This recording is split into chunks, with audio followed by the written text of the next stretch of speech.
The torches burned low in the square, their flames trembling as if afraid of what they were about to witness. In the center stood a woman bound to an iron chair, her face hidden behind a brass mask that gleamed like molten gold. From a distance, it looked ceremonial, almost beautiful.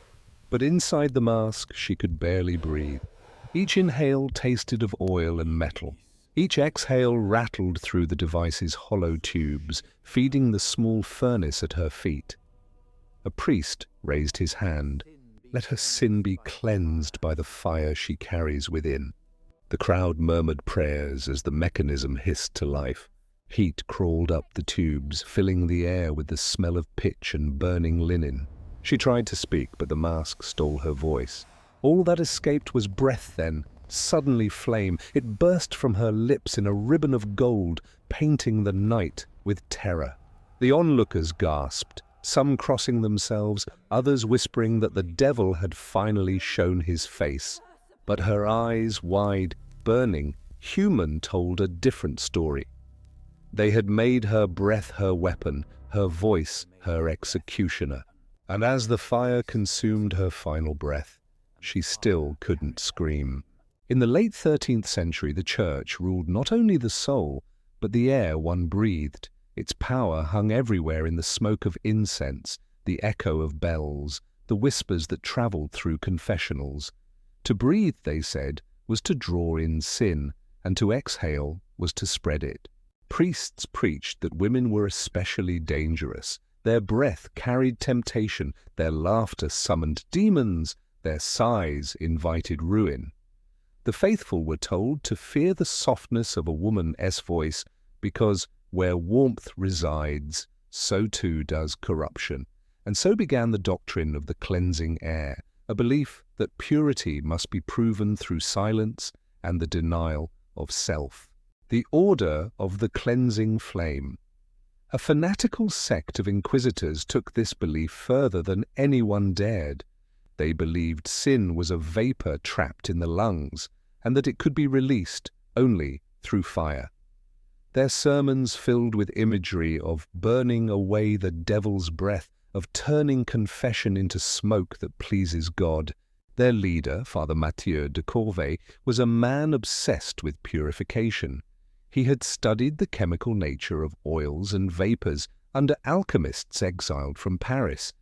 He believed holiness could be measured by combustion, that the soul revealed itself when exposed to flame. It was he who commissioned the device that would later be called the breath of cleansing. The mask was crafted in a monastery forge. It was shaped like a woman's face, serene, saintly, and hollow. The interior was lined with thin copper veins and wicks soaked in oil. Two small pipes extended from the nose to a chamber of flame. When the victim exhaled, the heat ignited the oil vapor, creating a burst of fire from the mouth. The irony was deliberate. The Church wanted the crowd to see proof to watch a woman literally breathe fire and call it evidence of her demonic nature. Her death was not just punishment, it was propaganda. By the time the device was completed, rumors spread across Languedoc of its first intended victim, Isolde Vernier, the apothecary's daughter. Isolde was 22, known in her village for her beauty and for her defiance. She made tinctures for childbirth, balms for burns, and remedies the Church labeled unnatural. She taught other women to make them too, and worse, she spoke openly. In taverns and markets she laughed with men, quoted philosophers, and said that God made no sin in breath. That sentence reached the ears of Father Mathieu. She was arrested on the feast of Saint Agatha, accused of spreading words that inflame the flesh. The witnesses were her neighbors, terrified and desperate to prove their faith. Her trial lasted 3 days, though the verdict was decided long before it began. In the final hearing, Father Mathieu asked her, "Do you deny that your voice has led men astray?" She answered calmly, "If my voice burns, it is because truth sets fire to lies." The courtroom fell silent. Her words were transcribed in the inquisitor's book not as testimony, but as proof of possession. That evening, the bells tolled across the countryside. It was announced that at dawn, Isolde Vernier would be cleansed by the fire that her own lungs had summoned. Preparations began in the square. The blacksmith heated the oil. The priests rehearsed their chants. Children were told to stay inside, though most hid behind walls to watch. The device gleamed in the torchlight, polished until its reflection shone like a mirror of judgment. The church called it mercy. The people called it the Maiden of Flame. As dawn broke, smoke drifted over the horizon, the incense of faith, mingling with the stench of oil. Women locked their doors, men lowered their eyes. They all knew what the church claimed, that once the first flame burst from her lips, it would prove her union with hell. But what none of them expected was what would happen after. Because when the execution began and the mask turned her breath into fire, something else ignited too, something that could not be extinguished by ash or scripture. They built the device to silence her. But when the flames rose, her silence spoke louder than any sermon. And the church learned that even a dying breath can leave scars on history. The square was already full before sunrise. Smoke from torches drifted low, mixing with the damp chill of dawn. The air smelled of oil and incense, holy and foul in the same breath. In the center stood Isolde Vernier, wrists bound to the arms of an iron chair, her hair pinned back so it wouldn't catch flame too soon. The priests moved like ghosts around her, their robes brushing against the cobblestones. They carried the brass mask carefully, wrapped in white cloth, as if it were a relic, not a weapon. When they unveiled it, the crowd gasped. It was beautiful, polished, sculpted into the face of a saint, eyes closed, lips parted as if mid-prayer. But the beauty hid its purpose.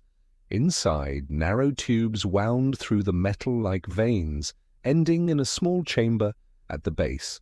A pipe connected that chamber to the altar fire nearby. Every breath she took would feed it. Every exhale would bring her closer to death. Father Mathieu stepped forward. His voice carried easily through the silence. "This woman has used her breath to defy God," he said. "Today, that same breath shall serve him." Two acolytes knelt beside Isolde, fastening the mask over her face. The brass touched her skin with the chill of stone. She flinched. The screws tightened. Her world narrowed to the darkness inside the mask, the taste of oil, the echo of her own breathing. Mathieu dipped his fingers into a bowl of holy water and flicked droplets toward the crowd. "Bear witness," he said, "for today sin becomes smoke." The altar fire was stoked until it roared. A metal rod connected to the device began to glow dull red. Isolde's breathing quickened. She felt heat rising through the tubes. A drop of oil fell from her lip to her chest. The crowd watched, silent, devout, waiting for proof.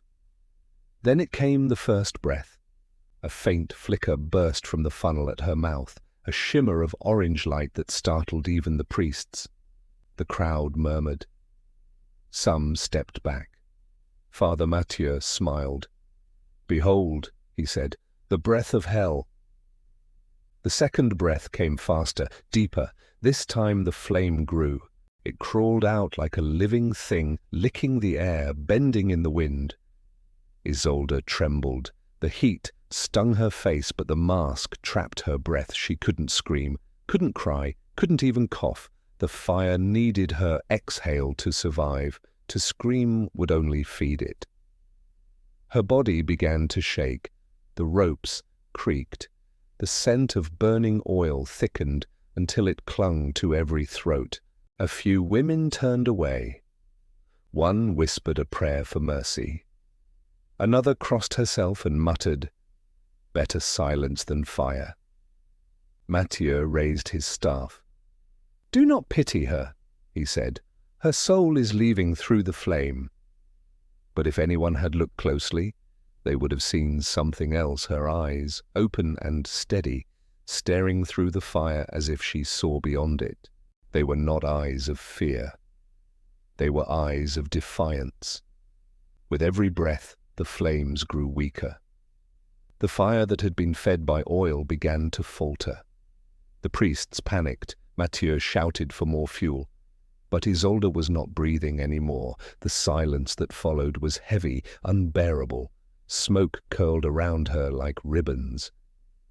The mask still hissed softly, metal cooling against her skin. When they removed it, her lips were blistered, her face streaked with soot. Yet her expression was strangely calm, peaceful, almost proud. Someone in the crowd whispered, "She did not burn. She refused to breathe." Mathieu's hand trembled as he made the sign of the cross.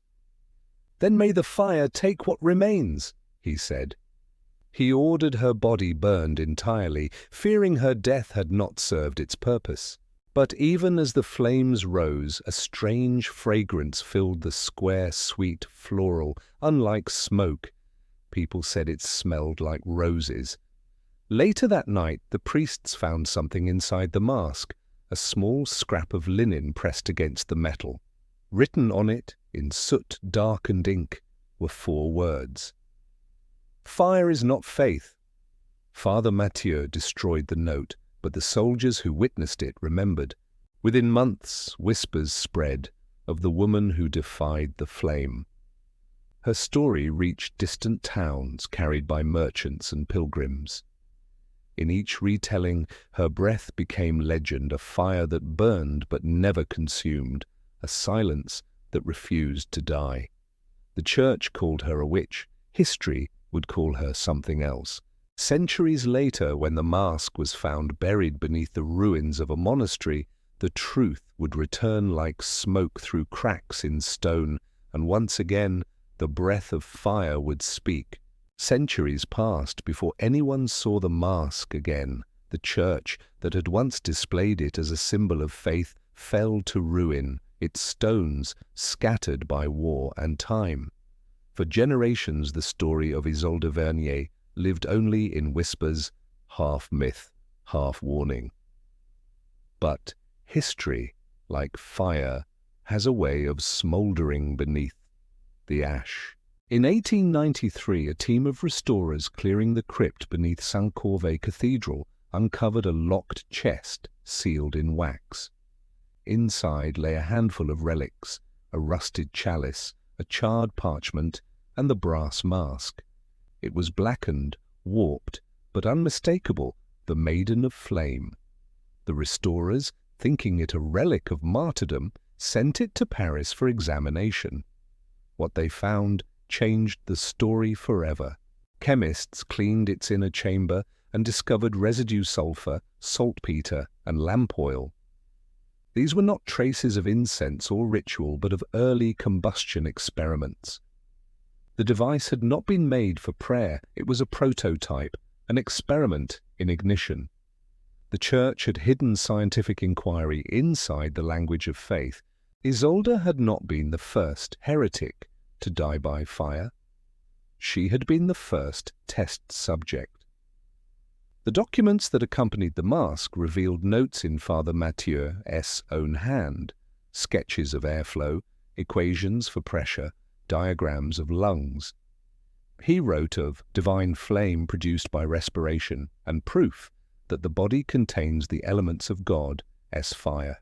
His obsession had not been purification, it had been curiosity. And to protect that curiosity, he wrapped it in scripture. When the story broke, newspapers called it the Holy Experiment. Scholars called it the first recorded use of human lungs as a mechanism for chemical combustion. The mask was moved to a museum, displayed behind glass, labelled simply, "Device of Faith, circa 1870, purpose unknown." But to those who stood before it, the truth was clear. The face was unmistakably feminine, delicate, symmetrical, expressionless, the mouth still open, as if ready to breathe again.